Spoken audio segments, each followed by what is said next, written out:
মাত্র একটু দুনিয়ার চাকচিক্যটারে আমরা যদি অন্তর থেকেও বুঝছি। এই জন্য আল্লাহ পাক রব্বুল আলামিন ওই মুমিন মুসলমানদের গুণ গায়ে আল্লাহ বলেন, ইয়া আইয়াতুহান নাফসুল মুতমাইন্না ইরজিই ইলা রাব্বিকি রাদিয়াতাম মারদিয়া ফাদখুলি ফি ইবাদি ওয়াদখুলি জান্নাতি।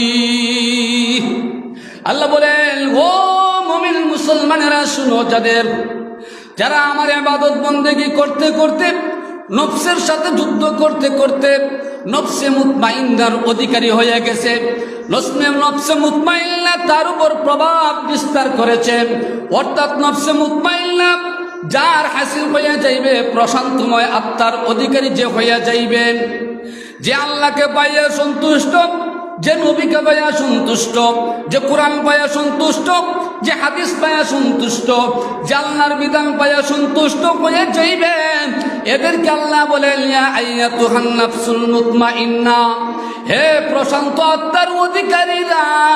প্রশান্ত আত্মার অধিকারী কারা? প্রশান্ত আত্মার অধিকারী তো হবে তারা যারা আল্লাহকে বিশ্বাস করে, তারা প্রশান্ত আত্মার অধিকারী তো তারাই হবে যারা নবীরে তারা মানে। প্রশান্ত আত্মার অধিকারী তো তারা হবে যারা আউলিয়ায়ে কেরামের পথ বাতানো পথে জীবনটারে পরিচালনা করে।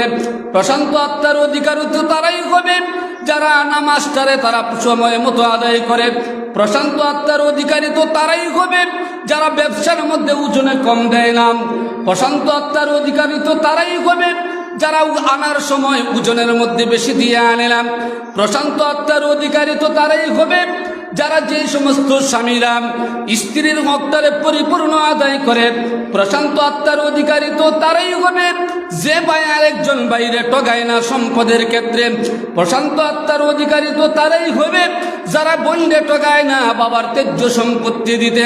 প্রশান্ত আত্মার অধিকারী তো তারাই হবে যারা মারে কষ্ট দেয় না বাবারে কষ্ট দেয় না। প্রশান্ত আত্মার অধিকারী তো তারাই হবে যারা মায়ের সেবা এবং বাবার সেবায় নিয়োজিত থাকে।